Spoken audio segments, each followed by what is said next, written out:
Bienvenidos a Conexiones Humanas, Memoria y Democracia en Diálogo. Te invitamos a explorar cómo la acción colectiva puede transformar sociedades. Únete a nosotros para aprender, reflexionar y sobre todo ser parte del cambio. Este proyecto es una creación conjunta entre la Corporación Parque por la Paz Villa Grimaldi y la Fundación Friedrich Ebert, con la colaboración del Centro de Estudios Interdisciplinarios sobre Cultura, Política, Memoria y Derechos Humanos de la Universidad de Valparaíso y la Dirección de Cultura, Patrimonio y Extensión de la Universidad de O'Higgins.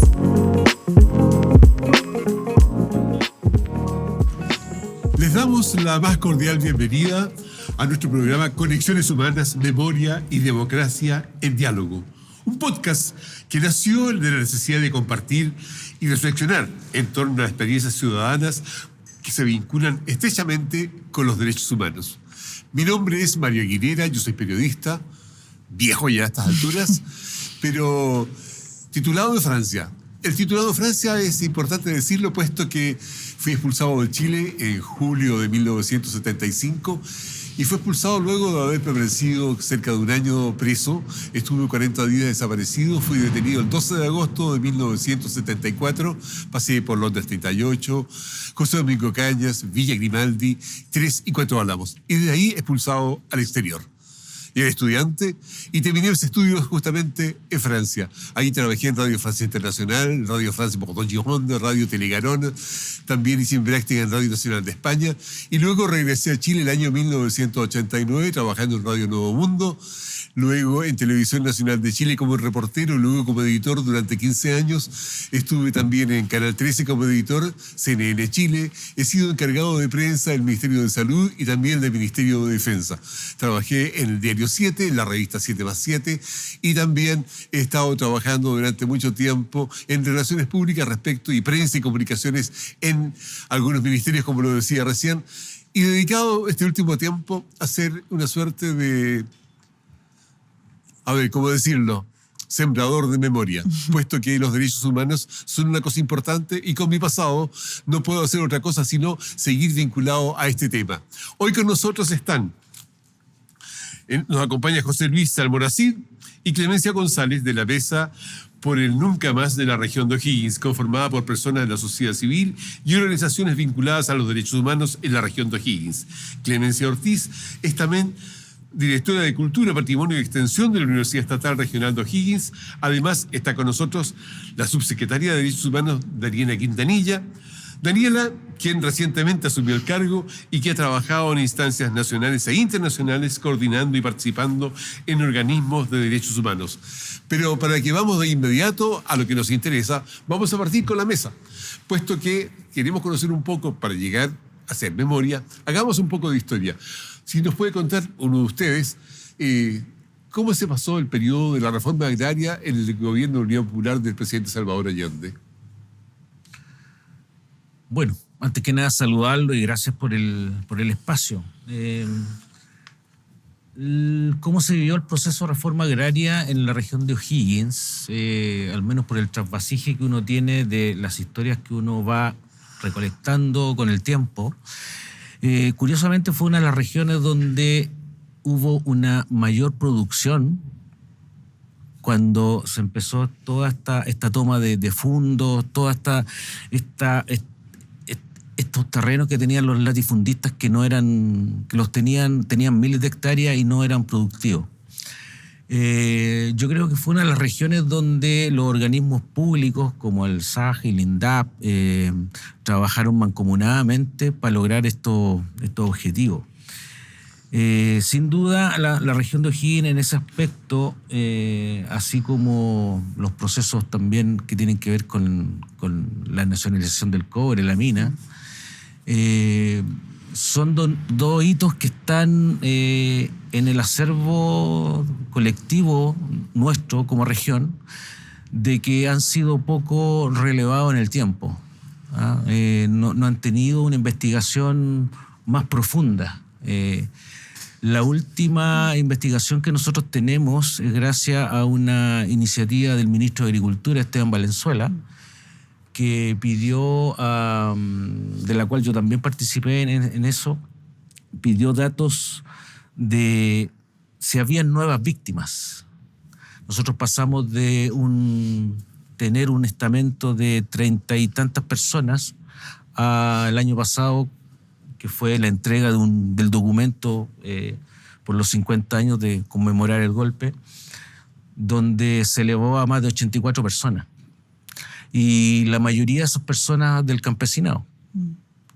Y no me cabe duda que hoy día hay familias en las partes rurales de la región de O'Higgins que todavía tienen familiares detenidos y no han hecho ningún tipo de denuncia. Justamente ahí queríamos llegar, puesto que esta reforma agraria, donde evidentemente el empresariado agrícola se vio tocado por la reforma que se hizo en ese periodo, ¿qué pasó después? ¿Qué pasó después del golpe de Estado? Bueno, ahí complementaría que la región nuestra tiene una historia de desigualdad muy importante, ¿no? Es una región en donde las haciendas fueron muy fuertes, una región eminentemente huasa, así que esa tradición de haciendas estuvo muy, muy instalada en la cultura de la región, y por eso que la reforma agraria fue tan fuerte y tan importante, porque realmente los propietarios de la tierra no eran los que la trabajaban. Así que el proceso de la reforma agraria, diría que en particular en nuestra región de O'Higgins, fue muy importante y muy fuerte y muy significativa. Lo mismo con la nacionalización del cobre. Hubo un hito a nivel nacional muy relevante donde Salvador Allende firma la nacionalización del cobre el año 71 en la Plaza Los Héroes de la ciudad de Rancagua. Así que en nuestra región han pasado cosas muy significativas para la historia de Chile. Sí. Bueno, de ahí a partir de aquello, nace esta instancia que ustedes han llamado esta mesa por el Nunca Más de la región de O'Higgins. Sí. ¿De qué manera? ¿Cómo se integraron? ¿Quiénes la conforman? El por qué lo conocemos ya. Bueno, esta instancia más que nada surge de una crítica que se le hace al gobierno, al Estado de Chile, históricamente, que la mayoría del peso de lo que tiene que ver con la promoción, defensa de derechos humanos se lo han llevado a las organizaciones civiles. Y hoy día, habiendo leyes, que nosotros pensamos que también en ese sentido nosotros somos un país con muchas leyes que son laxas, nos falta esa promoción en los colegios, pero efectiva. Hoy día, ¿qué pasa? Nosotros tenemos actividades en diferentes colegios, pero dependemos de la sensibilidad de los directores. Si el director está interesado en que su alumnado tenga información con respecto a derechos humanos, se da una instancia. Dicho aquello, nosotros nos reunimos hace bastante tiempo. Nosotros teníamos un proyecto en plena Alameda de Rancagua, muy, digamos, que daba un poco de cómo estaba la situación de los derechos humanos. Nosotros tenemos una ciudad que está cerca de Santiago, quizás también eso tenía incidencia, porque toda la lucha, yo recuerdo, mi madre se trasladaba a Santiago en la infancia y como que en Rancagua la ciudadanía tenía la percepción que no había pasado nada. Durante mucho tiempo mi padre fue como la persona ejecutada de la región. Profesor normalista, ejecutado cerca de su casa. Yo tenía 3 años de edad, acribillado por carabineros, por una patrulla de carabineros. Aprovecho también la instancia de rendirle un poco de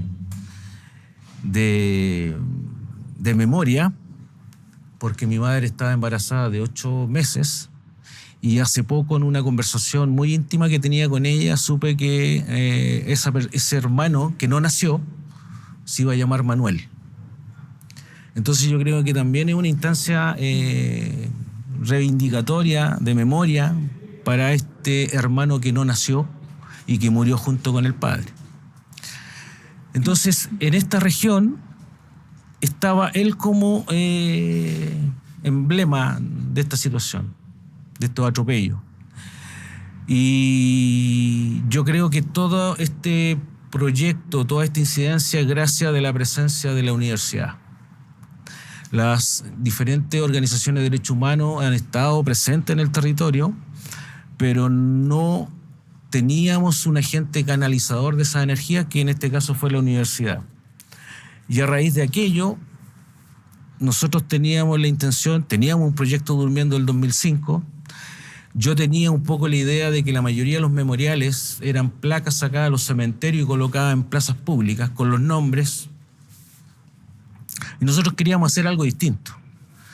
Y en esta mesa, que Clemencia desde un principio nos apoya, nos juntamos tanto los familiares, nos juntamos colegios profesores, la Central Unitaria de Trabajadores, organismos medioambientales, y todos con la idea de tener un centro cívico memorial que enseñase de derechos humanos, promocionara derechos humanos, de entregarle un proyecto distinto a una ciudad apática como, yo lo digo, como Rancagua. Y que ojalá generara esta unión de que también la gente que estuvo al otro lado de la vereda tenga más preguntas que ganas de vandalizar cualquier elemento que recuerde un proceso de la historia. Porque además nosotros pensábamos en un proyecto reivindicatorio de lo que pasó en el 73, pero después conversando nos dimos cuenta que los torturados no tenían ningún lugar, que el Estado los reconociera físicamente o simbólicamente para estar. Y en esta conversación vino el estallido social, y resulta que después también tenemos jóvenes que perdieron sus ojos, y que el Estado también no tiene ningún lugar donde poder decir: nosotros violamos los derechos humanos en el 2019. Sí. Muchas gracias. En memoria de tu padre, en memoria de ese hermano que nunca llegó, en la memoria de muchos de aquellos que vivían en la región de O'Higgins, ustedes tienen un proyecto. Sí. ¿Y ese proyecto en qué está hoy? Sí, bueno, me gustaría complementar lo que dice José Luis. Claro, la represión en la región fue muy fuerte. José Luis nombraba las cifras de personas ejecutadas o desaparecidas en la región, pero la represión realmente fue muy fuerte, con campesinos que no están en las nóminas oficiales de los informes de verdad, ¿cierto? Queremos hacer un esfuerzo de reconocimiento de esas personas que no han recibido ninguna reparación por parte del Estado, por diferentes razones, que no se atrevieron a hablar, que está el miedo muy instalado todavía en muchos sectores, especialmente rurales. Las cifras oficiales hablan de 1.600 presos políticos, pero sabemos que hay muchas más personas que no están en ese número, ¿ya? En la región también hay al menos 70 sitios reconocidos como en lugares en donde se violaron los derechos humanos, pero también sabemos que hay muchos más que tampoco se han reconocido, así que desde la Universidad de O'Higgins, en conjunto con las organizaciones de defensa de los derechos humanos que están activas, hay muchas organizaciones activas en la región y eso es muy valioso. Entiendo que no en todas las regiones pasa lo mismo. Estamos haciendo un esfuerzo porque eso se reconozca. Pero otra cosa también interesante, José Luis hablaba de la apatía generalizada, no solamente en Rancagua, diría yo, quizás también en la región. Hay datos bien preocupantes que nosotros hemos pesquisado, por ejemplo, de diferentes instrumentos de medición como el barómetro regional o la encuesta nacional de derechos humanos desarrollada por el INDH.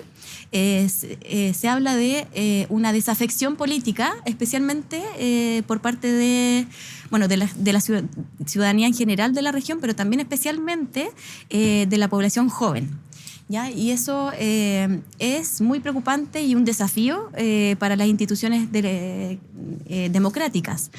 Y para eso sabemos que la respuesta es la educación, ¿no? Entonces, este proyecto que tenemos nosotros, el foco que tiene es justamente educación en derechos humanos para la región. Va a estar en el corazón de la ciudad de Rancagua, pero tiene una misión regional, ¿ya? En ese espacio nosotros estamos proyectando, por ejemplo, espacios de encuentro, un anfiteatro, un archivo oral, espacio también para el estudio o la investigación académica, muy necesaria en la región. Tenemos muy pocos datos regionales que nos hacen falta para poder focalizar las acciones, las políticas del Estado. Nosotros como Universidad Estatal somos parte, obviamente, del Estado y bueno, la ley de universidades estatales nos invita, ¿cierto?, a ser un agente colaborador con los otros, con las otras instituciones y unidades del Estado. Así que en ese servicio estamos. Me gustaría destacar que desde la Universidad O'Higgins estamos realmente comprometidos con la defensa de los derechos humanos y la democracia, y también muy al servicio de las organizaciones de la sociedad civil, que, como decía José Luis, históricamente han trabajado de manera muy autogestionada, sin apoyo estatal, y yo creo que ese es el cambio que hemos tratado de hacer, contribuir en ese sentido, apoyando. Gracias, Clemencia. Clemencia nos hablaba de desafíos, y justamente de desafíos vamos a hablar con la subsecretaria de Derechos Humanos del Ministerio de Justicia, y que tiene un desafío importante. Estábamos escuchando justamente en voz de ellos lo que ocurre en la región de O'Higgins, y están tratando de alguna manera de entender, de enfrentar la valorización, también el negacionismo. ¿De qué manera la Subsecretaría de Derechos Humanos puede ayudar justamente en este compromiso que ellos están tratando de tomar con la memoria, con la historia, con la gente? Gran pregunta. Bueno, primero partir saludando a ustedes, por supuesto, pero también a este espacio, ¿no? Yo creo que estos diálogos nos permiten hacer un poco de pausa en la rutina y las exigencias cotidianas y sentarnos a pensar, que sin duda es un primer paso importante. Quizás retomando algunas de las cosas que mencionaban José Luis y Clemencia, yo creo que es importante reconocer y valorar lo que han sido los procesos en general latinoamericanos de recuperación de la memoria. Efectivamente, como decía José Luis, han sido impulsados, recuperados, reivindicados por las organizaciones, por las agrupaciones de familiares, por la comunidad organizada, y viene a contrapelo de las políticas estatales, ¿no? Viene a contrapelo de las lógicas del pacto transicional también en nuestro país. Y hoy día toca que como Estado nos pongamos al día. Nos pongamos al día en reconocer ese valor, esa parte de nuestra historia, pero también de asumir una cuota de responsabilidad hacia el futuro, diría yo. Me parece que lo que pasa en la región de O'Higgins es un ejemplo de cómo actores institucionales y no institucionales pueden constituirse como una unidad de acción que tiene propósitos comunes y que cada quien empuja desde el lugar que le corresponde. Y en ese sentido nosotros como subsecretaría diría que tenemos un desafío mayúsculo en el Plan Nacional de Búsqueda de Verdad y Justicia, y tenemos un desafío también en comunicar la profundidad y magnitud de ese desafío, porque uno escucha Plan Nacional de Búsqueda de Personas Desaparecidas y uno inmediatamente piensa la lógica forense, ¿no? Como ir a recuperar e identificar osamentas, hallazgos, que por cierto es absoluta y completamente imprescindible. El ministro ha sido muy claro en esto y siempre lo dice, yo creo que es una luz importante para guiar el camino. El Estado los desapareció, el Estado los debe buscar. Y eso es, por cierto, una orientación muy clara. Pero el Plan Nacional de Búsqueda de Verdad y Justicia tiene también otras aristas, precisamente de memoria y de recuperación de lo que significa el fenómeno de la desaparición forzada. O sea, si hoy día es tan difícil encontrar restos y osamentas que sean identificables, no es por casualidad ni por el paso del tiempo. Es porque aquí hubo una operación del aparato estatal alojando estructuras criminales que planificaron este fenómeno de la desaparición. Y ese fenómeno, a lo largo de todo nuestro país, tuvo distintas características. Lo que pasa en los lugares con fuerte actividad campesina es una represión que fue distinta a la represión urbana. Yo no quisiera hacer una escala de cuál es la más peor o la más... No es el sentido, sino que hacernos cargo, indagar en esas diferencias y sacar de allí algo que nos permita constituir garantías de no repetición robustas. Y las garantías de no repetición no son solamente adecuación normativa. Las garantías de no repetición es cómo nosotros como sociedad nos ponemos realmente de acuerdo en que esto nunca más puede volver a ocurrir. Y yo creo que el énfasis, incluso narrativo, ¿no? En los lugares de alta presencia de campesinado se ve con mucha más evidencia la participación civil en el régimen dictatorial. Y el castigo que imprimen también esos civiles articulados con los organismos represores sobre el campesinado para castigar esa sublevación, esa rebeldía de haber pensado que las cosas podrían haber sido distintas, que nuestro país podía ser de otra manera. Y eso tuvo un castigo explícito. En el cuerpo de las mujeres el castigo fue explícito. Y tuvo una connotación de género y sexual que tenemos que hacernos cargo de mirarla primero y antes que todo, ¿no? De mirarla, de nombrarla, con lo doloroso que eso sea, y de constituir desde allí una memoria. Yo creo que las organizaciones tienen un acervo enorme y nosotros como Estado tenemos uno muy pequeño. Y ahí tenemos una responsabilidad muy grande como funcionarios y como funcionarias, pero también en los distintos poderes del Estado. Yo creo que hoy día tenemos una posibilidad que ha tenido un apoyo bien transversal en los 3 poderes del Estado y en todas las fuerzas políticas de decir esto es imprescindible, hay que trabajarlo y hay que avanzar. Y lo último que quisiera decir como a modo de reflexión respecto de tratar de retomar lo que decían los compañeros también, es como la dimensión de clase también es muy evidente cuando nosotros nos salimos de la lógica centralista. La experiencia y la información, la documentación que tenemos, por ejemplo, a propósito de la construcción de trayectoria del campesinado, es mucho más escasa de la que tenemos en quienes eran estudiantes universitarios, ¿no? Y ahí el componente de clase se ve de una manera muy patente también. Y eso es parte de nuestra memoria.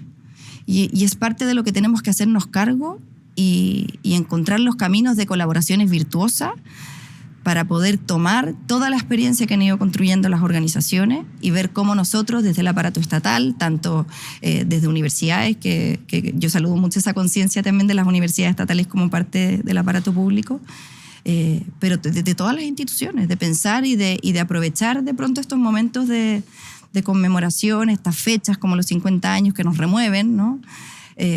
Y hacer esa mirada hacia el pasado, ver cómo estamos hoy día en el presente y cómo avanzamos hacia el futuro. Cuando uno mira lo que fue la conmemoración de los 40 años versus las de los 50, hay una década en que las cosas se transformaron enormemente y no necesariamente muy virtuosamente. Entonces tenemos una necesidad muy urgente y ahí nosotros como subsecretaría creo que tenemos un desafío grande en poder articular. Sobre todo, nosotros somos una institución pequeña, nacimos en el 2017, somos una institución joven, no tenemos un gran presupuesto, el presupuesto de la subsecretaría dentro del sector justicia, algo así como el 0,3%, pero tenemos una capacidad y una potencialidad de ser órganos articuladores dentro del aparato estatal que yo creo que estamos aprovechando bien en el Plan Nacional de Búsqueda, pero que sin duda siempre se puede hacer más. Subsecretaria, usted lo decía, esta memoria lleva dolor. Y fue una política de Estado el hecho de desaparecer a la gente. Sabemos que cuando aparecieron los primeros cuerpos en Lonquén, los primeros restos también en Peldehue, en el cementerio de la Rana en Paine, en Lonquén, Paine exactamente, vino la operación retiro de televisores para hacerlo desaparecer nuevamente, puesto que habían quedado rastros. Y ese dolor evidentemente lo conocen las familias campesinas, como en el caso de Chihuío, donde aparecieron solo osamentas, pequeñas osamentas. Resulta que hay sitios de memoria que son parte de la educación para que la gente conozca lo que pasó, no vuelva a ocurrir y sea también un lugar de educación respecto de nuestra historia y de nuestra memoria. Pero resulta que esos sitios hoy tienen problemas de financiamiento. Es el caso de José Domingo Caña, donde tuvo que hacerse un ejercicio muy extraño para poder llegar con algún tipo de recurso. ¿De qué manera la Subsecretaría de Derechos Humanos del Ministerio de Justicia puede ayudar a financiar estos sitios de memoria? Claro, son muchos. Pero también fueron muchas las víctimas. Sí. Yo creo que la debilidad orgánica que tenemos como Estado es una expresión muy concreta de lo que decía recién, de que en el fondo estos procesos han sido impulsados por las agrupaciones a contrapelo de la institucionalidad. La institucionalidad nunca se pensó a sí misma con un mandato de memoria. Y por lo tanto hemos ido desarrollando en las últimas décadas respuestas muy inorgánicas, muy dispersas, para tratar de, a propósito de las voluntades de autoridades de turno, digamos, de impulsar y de apoyar. Nosotros como subsecretaría, como decía, creo que tenemos ahí un rol articulador que es importante. Porque ante estos crecimientos inorgánicos, hoy día los sitios en general se vinculan con distintas instituciones bajo distintas lógicas sobre la lógica concursable. O sea, nosotros vivimos cotidianamente y convivimos cotidianamente con un Estado que fue pensado y organizado de manera subsidiaria. Y eso tiene una lógica de focalización y de concursabilidad en el caso de los sitios que es muy difícil de revertir porque no tenemos herramientas legales para ello. Eso significa hacer transformaciones de la estructura estatal que no son nada de fáciles de hacer, y tenemos hoy día un Congreso que también es difícil. Y en el marco además de una discusión pública que tiende a intentar conquistar ideas tipo el Estado tiene que achicarse en vez de crecer, ¿no? Y para poder hacer esto el Estado tiene que crecer. Entonces una discusión bien de fondo que es difícil. Nosotros, ¿qué es lo que podemos hacer y qué estamos haciendo en lo inmediato? Es tratar de aprovechar este rol articulador que tenemos, tratar de ordenar mejor todos los fondos, todas las instituciones que tienen actividades vinculadas con sitios y con actividades de memoria, y conjuntamente con todas estas instituciones pensar cómo podemos hacer esto más fácil y cómo podemos hacerlo más sostenible. Yo diría que ahí hay como dos aristas que nosotros estamos poniendo harto foco, que es uno, el acompañamiento a las organizaciones que están en procesos de recuperación, porque enfrentarse a la burocracia del Estado para las declaratorias de monumentos, para la recuperación de sitios, es harta burocracia y no es nada de fácil, y nosotros tenemos ahí esa capacidad quizás de acompañar a las organizaciones, orientar en esos vínculos interinstitucionales y poder colaborar a hacer más fácil la tarea, asumiendo la responsabilidad que nos toca a nosotros. No le estamos haciendo un favor a nadie, esto es un mandato nuestro y lo mínimo que podemos hacer es esto, digamos, acompañar mejor. Y por otro lado, efectivamente, la cuestión del financiamiento y la sostenibilidad. Ahora, salir de la lógica concursable es muy difícil y por lo tanto hemos hecho quizás otras apuestas.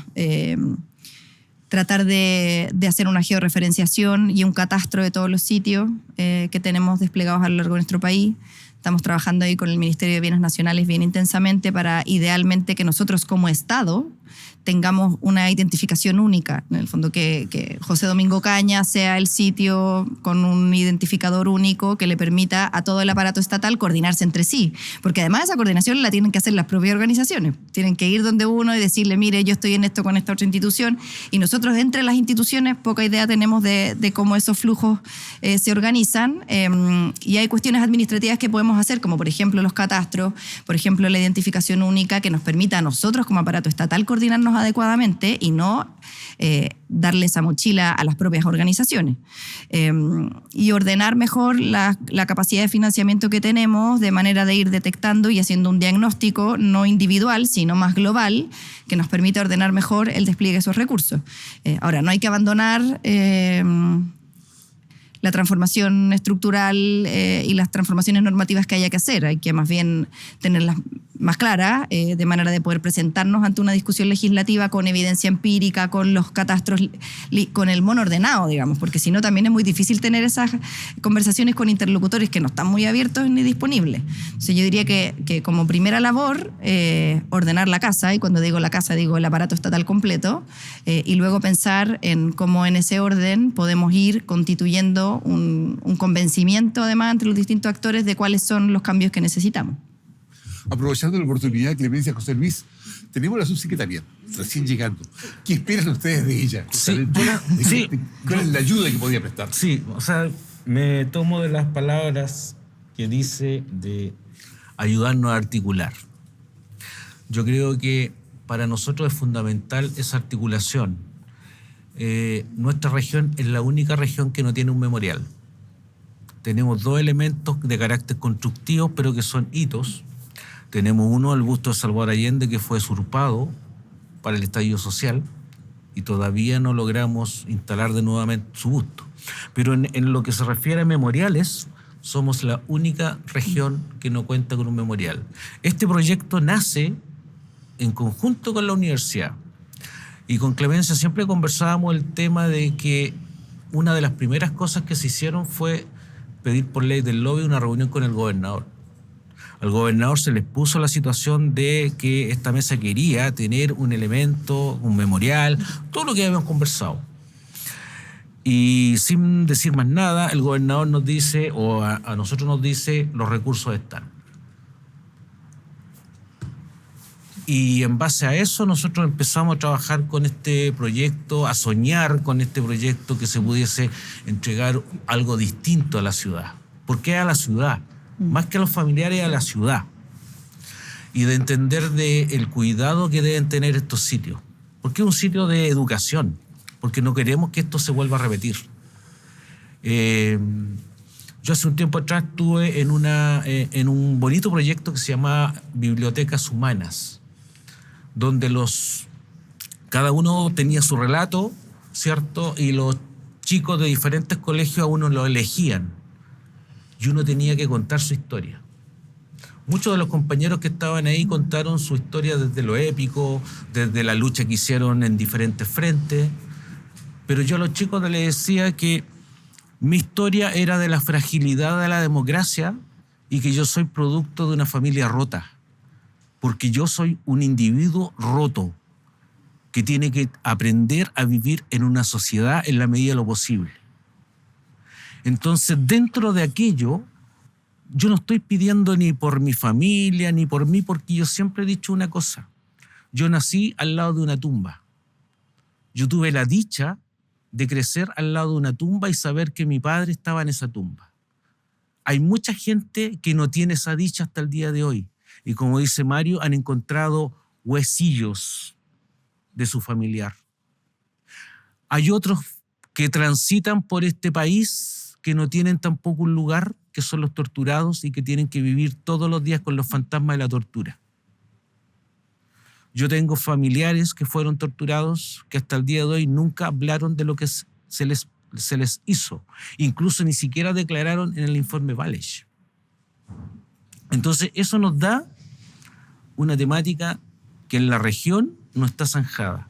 Por eso, por la pregunta que dice Mario, yo creo que que ustedes nos puedan ayudar a que estas voluntades se den en la región y nosotros pudiésemos decir, sí, hay un hermoso proyecto que está entregado a la comunidad.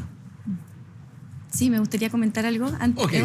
Complementar lo que dice José Luis, y a propósito de lo que dice la subsecretaria, yo creo que un énfasis no solamente tiene que estar puesto en tratar de ir avanzando más allá de la lógica de la concursabilidad, sino que también poner el foco en la descentralización. Yo creo que esta política realmente tiene que trabajar en eso, y para aquello creo que el rol de las universidades estatales, regionales, es central. Yo creo que ahí la alianza que puede hacer la subsecretaría, el ministerio con estas instituciones del Estado, como decías tú, es bueno insistir que eso es así, somos un aliado, un parte del Estado. Creo que podemos avanzar de manera mucho más contundente con este Plan Nacional de Búsqueda. De hecho, nosotros como Universidad de O'Higgins estamos iniciando un trabajo para firmar un acuerdo de cooperación y colaboración interinstitucional con la subsecretaría, poniéndonos al servicio en la región para poder realizar no solamente quizás o más allá de la búsqueda de personas víctimas de desaparición forzada, sino que también en las otras aristas tan relevantes como aquella, como por ejemplo la sistematización de víctimas de prisión política, como decía José Luis, no olvidar a aquellas personas, ¿no? Que han estado olvidadas o que, como hemos dicho antes, no han recibido ningún tipo de reparación. Un levantamiento documental, podemos hacer también trazado de trayectorias, un catastro de sitios de inhumaciones y exhumaciones, en fin. También desde las universidades y en su rol de educación podemos trabajar, y lo estamos haciendo hoy día desde la universidad con ayuda del INDH, otro de nuestros grandes aliados, un trabajo inicial, incipiente, pero a largo plazo, de largo aliento, de transversalización del enfoque de derechos humanos, tan necesario, especialmente cuando nosotros estamos formando a los futuros funcionarios públicos que van a ser los garantes de los derechos humanos desde el Estado. Así que ese trabajo de transversalización de los derechos humanos es crucial. Hay estudios que indican que, no sé, el 1% de las carreras de derecho tienen un curso de derechos humanos. Eso es inaceptable. Y que tiende a ser electivo, además. Y que tiende a ser electivo. Muchas veces solamente se da un electivo. Sí. También las capacidades de las universidades regionales no es tan grande, ¿no? Muchas veces tenemos deficiencia en términos, o dificultades más bien en términos económicos, así que el Estado también tiene que fortalecer ese tema para que podamos realizar un trabajo mucho más robusto que pueda impactar a todos nuestros estudiantes para que puedan también ser ellos los representantes y los garantes de los derechos humanos en nuestras regiones. Así que el foco en la descentralización me parece que es realmente importante. Muchas gracias, Clemencia. Para avanzar en garantías de no repetición, no basta con crear una mesa como la de ustedes para el poner nunca más, para que no se vuelva a repetir, para que esto no vuelva a ocurrir. ¿Hay algún tipo de cosas que se están haciendo ya a nivel de la subsecretaría justamente para esto? Bueno, está el plan de búsqueda, evidentemente, pero de educar a las nuevas generaciones, a los más jóvenes, o sea, a nuestros hijos, a nuestros nietos, para que esto no se vuelva a repetir. ¿Qué estamos haciendo? Sí. ¿Qué tenemos que hacer? Yo creo que la educación en derechos humanos, por cierto, requiere de la cátedra, ¿no? de sentarnos en un aula a aprender. En el colegio, lo que corresponde a ese ciclo educativo, en la universidad, los profesionales, los técnicos. Pero además la educación en derechos humanos diría que es un ejercicio de vida cotidiana también. Yo creo que eso es lo más desafiante. O sea, armar un currículum requiere más voluntad que otra cosa. Y tenemos ahí desafíos grandes y estamos, creo yo, atravesando momentos de crisis civilizatoria difíciles de digerir.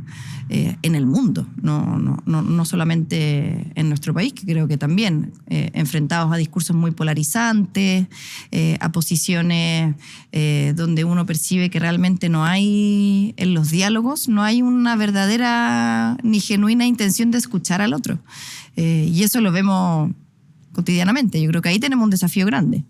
En el discurso público, en cómo nosotros como autoridades, como funcionarios, como cada quien desde su rol, digo, yo hablo desde ahí porque es el lugar que habito, pero cada quien desde su rol, tomarnos un momento de reflexión y pensar en el impacto que tienen nuestras performáticas. Como subsecretaría nosotros tenemos instrumentos de política pública que creo que son relevantes. Sin duda el Plan Nacional de Búsqueda de Verdad y Justicia, que como decía no solamente tiene como objetivo esclarecer las circunstancias de desaparición o muerte y el destino final de las personas víctimas de la desaparición forzada, sino también tiene un componente importante de memoria y de garantías de no repetición. Y ahí estamos trabajando en alianza con las universidades, que es absoluta y completamente fundamental para que el instrumento sea apropiado por los distintos actores que están llamados a participar de él. Pero también tenemos otros instrumentos como el Plan Nacional de Derechos Humanos, por ejemplo, que es un plan que está mandatado por la ley, y la misma ley que crea la subsecretaría nos mandata aquello, y de hecho uno de los contenidos mínimos es el trabajo en memoria y en temas de justicia transicional. Creo que tenemos un desafío grande quizás en difundir más, en encontrar en estos instrumentos una potencialidad de acción más que un aparato burocrático, que es como un poco la distancia que hay entre, en general, la ciudadanía y el Estado como ente. ¿Cierto? Que también desde ahí creo yo que se produce el riesgo de la amenaza de achicarse, ¿no? De que la gente no entienda y no encuentre un valor como en su propia experiencia de vida cotidiana. Y eso yo creo que es un desafío grande que tenemos como subsecretaría. Porque además nosotros no somos en general un órgano implementador de política pública, nosotros no tenemos vínculo cotidiano con las personas en sus vidas, ¿no? Y eso también nos hace más difícil pensarnos en el impacto que podemos tener. Ahora, no hay que dejar de intentarlo, digamos, y nosotros estamos ahora ya a puertas de terminar el segundo ciclo del Plan Nacional de Derechos Humanos.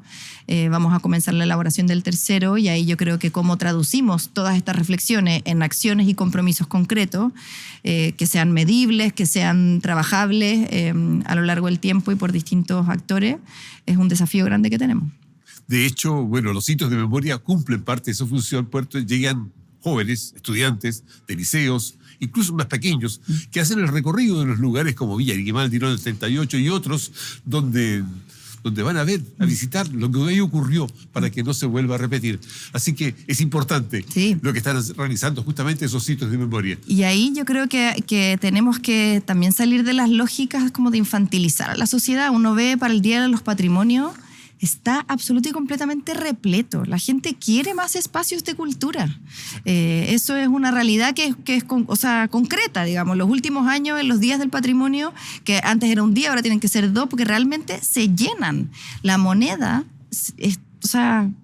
desborde de gente que quiere ir a conocer, y en La Moneda también hay el Observatorio de Participación Ciudadana SGGov, ha hecho un trabajo súper bonito de hacer tour de la memoria en La Moneda. En La Moneda, justamente ahí fue el lugar donde se bombardeó, donde comenzó todo. Con grupos de 20, 25 personas donde hacen el tour de la memoria en La Moneda, y terminan con un espacio de diálogo y reflexión.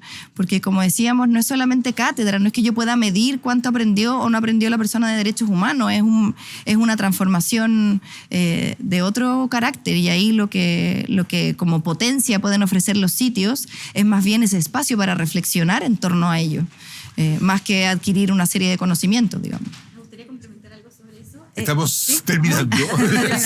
Una frase justamente para despedirnos. Perfecto. Y yo, por mi parte, agradecerle la presencia de ustedes, José Luis, Clemencia, y también de la subsecretaria, y poder conversar. Te dejo con la última palabra. Es un poco preocupante que la mayoría de las personas en Chile no conozcan sitios de memoria, no hayan pisado o visitado un sitio de memoria. Así que hay que seguir insistiendo sobre aquello, y por eso que también nosotros, el proyecto desde la región de O'Higgins, es crear un nuevo sitio y muy vinculado con la cultura, y tratar de, en ese sentido, porque en Santiago existen muchos centros culturales y muchas oportunidades de acceso a estos espacios, pero en regiones eso no ocurre igual. Entonces el Estado también tiene que trabajar en la creación o en la disminución de esa brecha de infraestructura cultural, y en este caso una infraestructura cultural que está ligada y al servicio de la educación en derechos humanos. Muchas gracias.